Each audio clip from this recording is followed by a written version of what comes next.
All right, well, the whole point of today's exercise is to identify the very things that prevent us from successfully doing our jobs and ultimately from accomplishing the mission. Now, we all intuitively know what these things are. We just need a little bit of assistance capturing this information and navigating through this monster spreadsheet. So I want you to stop for a second and think. I want you to mentally think about all of the things that prevent you from successfully doing your job. So maybe the one thing that's preventing you from successfully doing your job is a lack of funding. So maybe that's an issue for you. Or maybe you're like me and you have to fight NMCI on a daily basis. I have to constantly restart my computer, fight with flank speed and Teams. I do this every single day. Or maybe you have an unskilled workforce. So this is a true story. Last year, I had one accessible unit manager tell me that the one thing that was preventing her from successfully doing her job was, and this is a direct quote, she worked with a bunch of idiots. So I told her, ma'am, I'm not gonna report that out to FMO or to the ED that we have a bunch of idiots working at ONR. So I'm gonna need you to dig a little bit deeper to figure out what the particular issue is. And so we did that. We talked about some things and we pulled the thread and we determined that the issue was really the fact that her coworkers were unskilled. So that was something that was preventing her from successfully doing her job. Now, those are just a few examples, but we can come up with a myriad of things that negatively impact our ability to do our job. And we're gonna call those things that prevent us from doing our jobs risks. So the second part of this exercise is that we're going to identify the very things that we're going to do to reduce, prevent, or eliminate those risks if we do anything at all. And we're gonna call those mitigation efforts controls. So that's really all we're doing for today's exercise when it comes to the risk assessment. So with that said, I ask of you two things. Number one, put forth a good faith effort when you fill out this spreadsheet. Garbage in equals garbage out. This information that you will submit will be reviewed not only by your coordinators, but also by a team of auditors at FMO who will provide feedback. So if you submit garbage, they will flag it and they will send it back to you and ask you to rework it. And then this will continue to happen until you meet their standard, their acceptance level. The second thing that I'm going to ask of you is patience. And the reason that I ask for patience is because these auditors, they're human. Believe it or not, they're human. And a lot of times they may ask questions with respect to your information that you submit that may seem trivial. So please, I'm asking you to be patient, not only with the coordinators, but also with the auditors. So with that said, let's deep dive into this spreadsheet.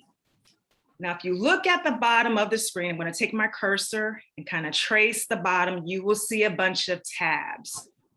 For today's exercise, we are only going to focus on the risk assessment tab, which is the screen that you see before you, and the risk assessment drop downs tab. So this is this screen here. Now, the risk assessment tab, this is where we're going to populate our answers. The risk assessment drop-downs tab has definitions and terms. So we're going to refer to this. I'm going to refer to this as our cheat sheet, just in case there are some terms that we are unfamiliar with. All right, so let's get into the risk assessment tab. Row 4, I've just highlighted it. This row provides the instructions for the information that is required to populate in the empty cells below. We're going to start with column A and we're going to move our way towards the right side of the screen or towards the rest of the spreadsheet. So starting with column A, this is your risk number. All you need to do in column A is to provide a unique identifier to label the risk. And that's just in case anyone has any questions, they can easily identify the risk. For example, in my office, I work in the IG office. My first assessable unit, I may assign to that assessable unit a unique identifier of IG-1. It's unique. I know it's the IG office because I put IG and it's the first assessable unit, the first risk for the assessable unit. Are there any questions in column A? All right, column B, mission and or key objectives. Again, the instructions are right here in row 4. So the point of this particular question is to demonstrate or to tie in how your job connects to the mission. So what I'm going to do is I'm going to put exactly into this cell my job and how it ties into the mission. So if you don't know what your mission is, you can refer to the SOP that you may have. If you have a project charter, or maybe this information is presented within a portal or an intranet site or something to that effect. But I need for you to put the mission and our key objectives in this cell. Are there any questions for column B? All right, moving on. Column C through E, you do not need to complete these columns if you work for NRL or global. So we're going to skip over those columns. I'm going to highlight column F. This is the risk description. Now, we talked about this earlier when I asked you to come up with some of the things that prevent you from successfully doing your job. When you are filling out this cell, I need for you to provide 3 things, okay? The condition or the cause. That's number 1. 2, the potential event or what could happen to your program or your process or whatever it is that you do. And 3, the impact to the mission. I need those 3 elements in an if-then statement, okay? So the example that I provide in row 5, it says, the DON may not sufficiently protect its sensitive and critical information to national security.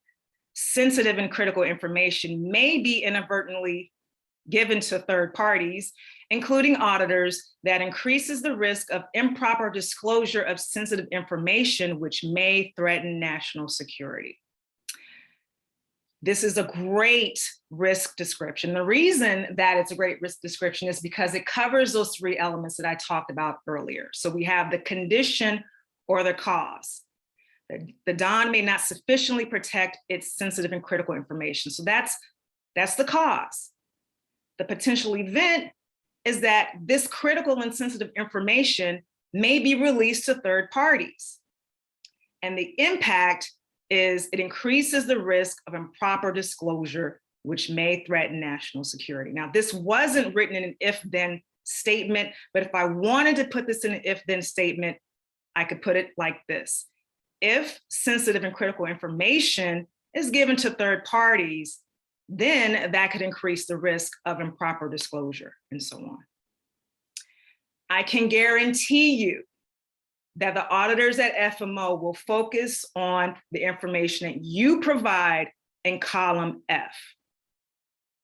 So we really need to make sure that we capture this. We have those 3 elements that I discussed before, and make sure that you have it in an if-then statement, if possible. Are there any questions for column F?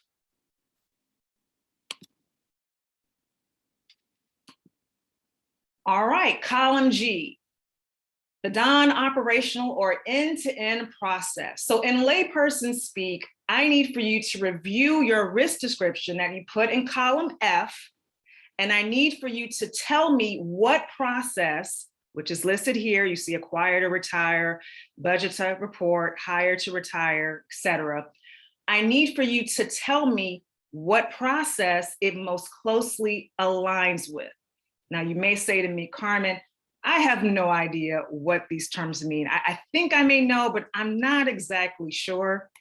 That's okay. We're going to refer to our cheat sheet, which is the risk assessment dropdowns. Lo and behold, columns A through B, we have the non-operational or end-to-end processes here in column A. In column B, we have the description. Select the one that closely aligns to your risk description. Are there any questions for column G? Okay, column H, I'll highlight this one as well. So this may, again, be another situation where you're thinking, Carmen, I don't know what this information means. Compliance, regulatory, it could be that, it could be reputational, it could be strategic. I think it might be this, I think it might be that.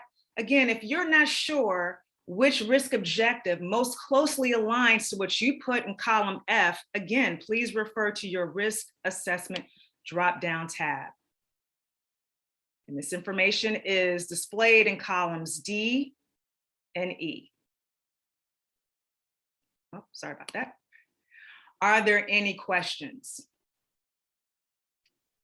All right, moving on to column I, the risk or cause type. So we're just further categorizing this risk, that the risk description that we put in column F. This looks really similar, the information that's displayed in column I looks really similar to the information that's displayed in column H. But again, we're further refining this, and that's so that FMO, when they take all this information and they total it, they compile all the information, they're going to report out the statistics. So who selected what at the entity level? So I need for you to select the risk type that most closely identifies to what you put in column F. Are there any questions for column I?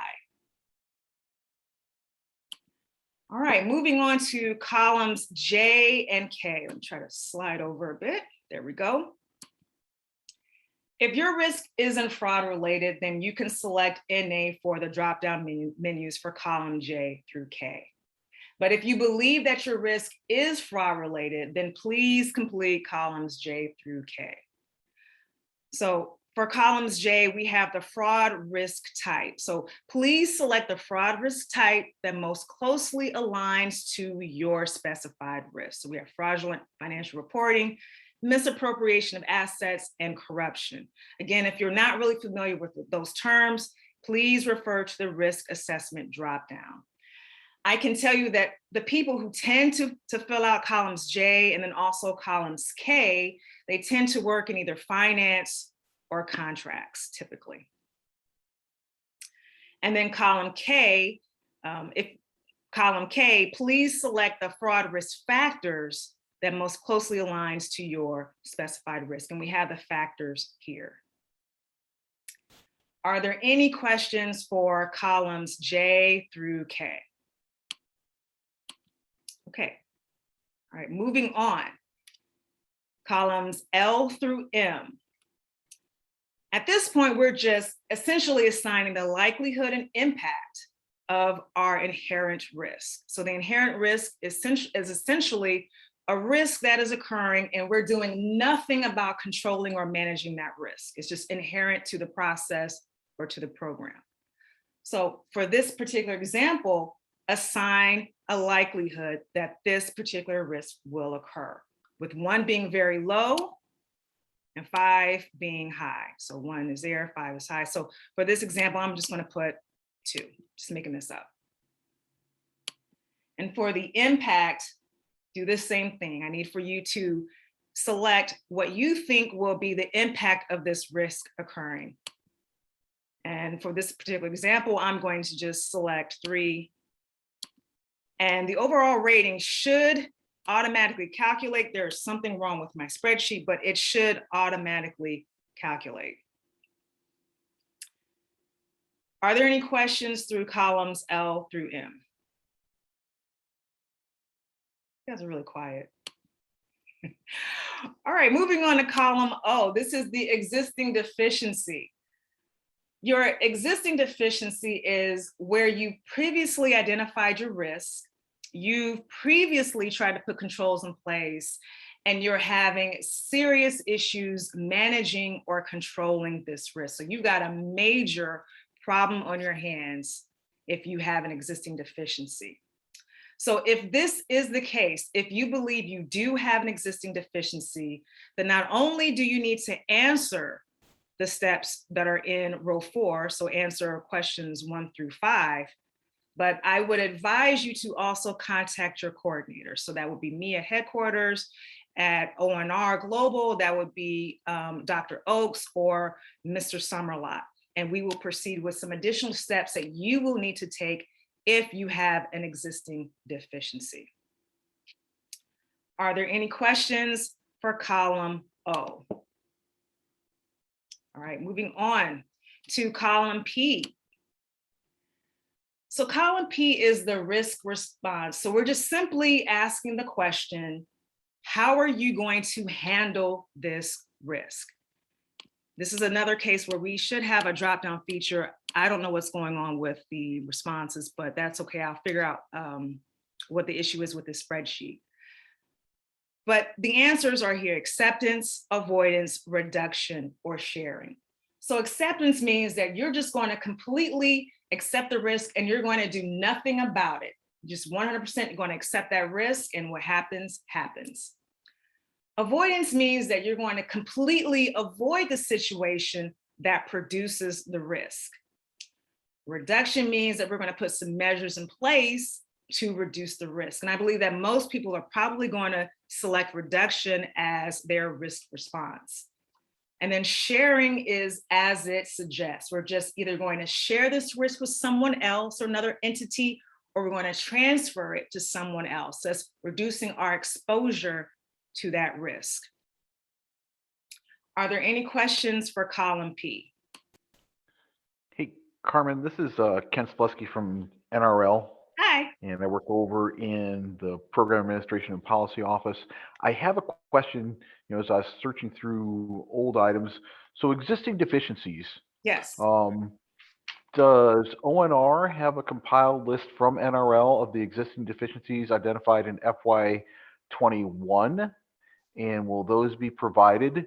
Because right now, it looks like we have the template to fill out, but it's uncertain what deficiencies that may have been identified on the FY21 risk sheets were accepted, forwarded, and then moved along past the echelon 1. Who has that list? That's a great question. For column of existing deficiency, who's got it? That's a really great question. So what I can do is I can reach out to FMO to see if there is a list of FY21 existing deficiencies. I can state that ONR headquarters did not report any existing deficiencies to FMO for FY21. So, but I can look to see if there are any Don-wide existing deficiencies. Does that answer your question, sir? Okay. I mean, it does. I mean, I helped the records manager last year. She was putting it together, and I know we identified a few things that needed to be done. I just don't know how far those made it up the chain, or if they're internal only, or if we're supposed to carry them over. Same with, I mean, we had assigned numbers back in column A. Are we supposed to reuse them? And maybe Ryan can better answer that question. Okay. I can definitely do some research with respect to what is going on. I can work with Mr. Summerlot to see exactly what has transpired with the with what you've reported last year. So I can definitely follow up with that. Not a problem. Great, thank you very much. No problem, no problem. Are there any additional questions for column P? All right, moving on to column Q. So for column Q, we're going to describe the current activity or the processes that we're going to do to implement, the control that we have in place to ultimately reduce or eliminate the risk. So when completing this cell, I need for you to answer all the questions that are listed in row 4. So I'm going to highlight that again. I need for you to be as descriptive as possible. I need for you to spell out all of the acronyms and use position titles. Try to get away from personal pronouns like I do this or she does that, because the auditors aren't going to know what that is. But to circle back, the control activity description tells me what you're going to do to mitigate or reduce this particular risk. Are there any questions with respect to column Q? Okay, we're moving on to column R. I need for you to assign a unique identifier, much like you did for the risk number. And again, the reason that we're doing this is because we want to make sure that we can uniquely identify this particular control. So we're just assigning a unique number for this particular control. Are there any questions for column R? Okay. Hey, Carmen, I have a question. Yes, Can sir. the identifier from column, was it B, be the same as the one for column R? They column A, can, excuse me. yes, they can, as long as no one else is using that control number or that respective risk number.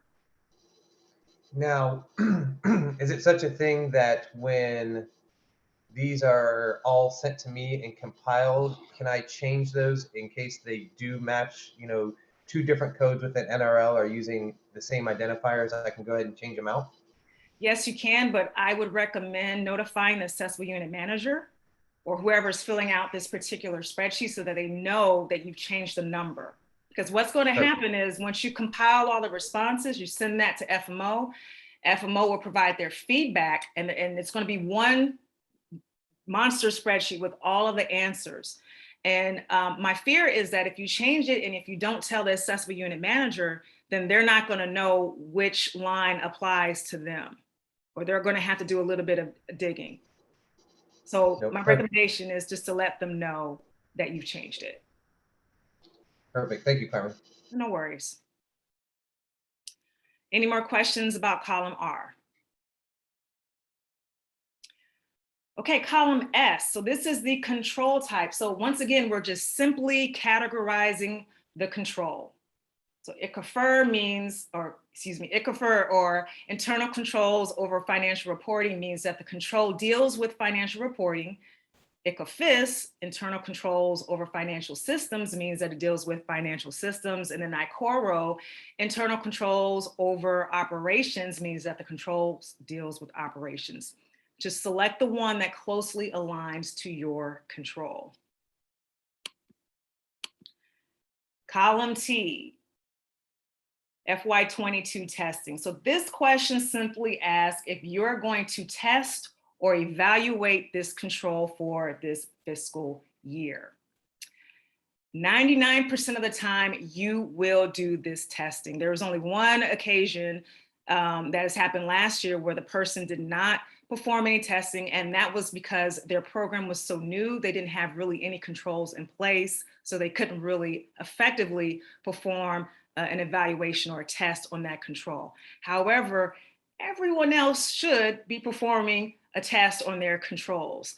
If you feel otherwise, if you feel like, you know, I don't really believe I need to test this control, please contact your respective coordinators. Are there any questions for column T? All right. Columns U through V. So this is the residual risk, columns U through V. And this is what happens when you performed your evaluation, you've tested your controls, and you discover that you still have some lingering risk associated with the controls that you've put in place. So I need for you, once you do your test or your control, once you do your test of your control, I need for you to complete columns U. Tell me the likelihood that there will be residual risk on a scale of 1 to 5, with 1 being very low and 5 being very high. And then I need for you to tell me the impact of residual risk occurring. Again, on a scale of 1 to 5, with 1 being very low and 5 being high. And then again, it should auto calculate. I don't know what's going on with the spreadsheet, so I'm going to download a fresh copy of the spreadsheet and then send it out to the masses to make sure that the embedded calculations are functioning properly. Are there any questions with columns U through V and W? Okay, so columns X, for columns X, the control description, For this column, you will provide the description of a new or additional control that you will need to implement in case the initial control doesn't work. That's essentially what we're doing for columns X, Y, and Z. So it could be a case where you've put controls in place and you feel like those controls are operating effectively and that you don't need to put in any additional controls. And that's okay. You can just put NA for X, Y, and Z. However, if you feel like you need to actually implement an additional control, please complete the information that is in row 4. So you're going to answer the questions that are in row 4, 1 through 6, and you're going to put that information in the cells below. Okay, and for column Y, the control number, just like you did for the initial control number, you will assign a unique identifier for this particular control. And then for column Z, just like before, when we just had to align this control with the particular control type, you need to tell me if it's dealing with a financial system, reporting, or operations, ICFR, ICFIS, or ICORO.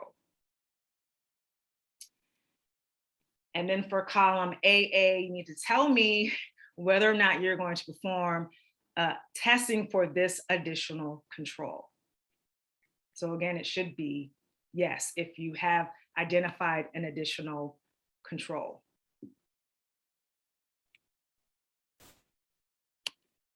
And then for column AB, I need for you to review what you've put in for your inherent and residual risk rankings.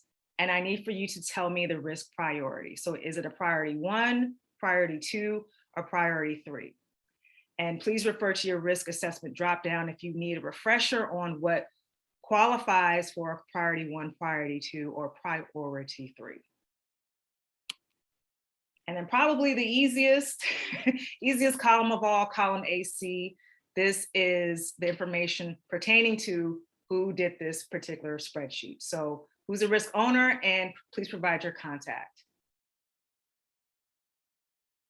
And this concludes the risk assessment training. Are there any questions? Perfect. Hi, Carmen. This is Robbie. I do have a question about column U.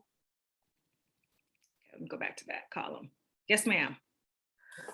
So it says if yes, to complete after testing. So is the expectation to complete the testing before December 3rd? The due date for the risk assessment? No, excellent question. So no. No.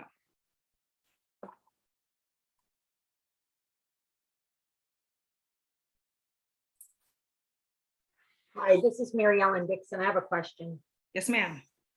So Ken Zabletsky had brought up a good question, and I'm just wondering if our IG office would have the final list in their hands that they could send out to us so that we don't have to, I guess, reinvent the wheel each year. We need to know what was actually approved, if that's the right term. But anyway, that they could send to us and then maybe make sure that we're all being consistent. This will help with being consistent with the numbers, identifying numbers that we need to put in here. So, because they may have already been established. So we might want to use the same ones to keep it, keep it consistent with last year. Okay, I can definitely look into that, provide you with what we received and then what was submitted to FMO last year, and then what. Right. FMO. So are we submitting our risk assessment worksheet to you or through Ryan? Through Ryan. Okay, great. Okay. Thank you. And Carmen, at the end of your training, if I could have like 2 minutes to address the group real quick too, and I'll hit a lot of those topics. Okay, sure. Are there any additional questions? Okay, I'm going to stop the recording. Thank you all for attending this session. I know that it was really short notice, but I really want to thank you all for attending. And if you have any questions, again, please do not hesitate to ask. reach out to please don't hesitate to reach out to your coordinators as well.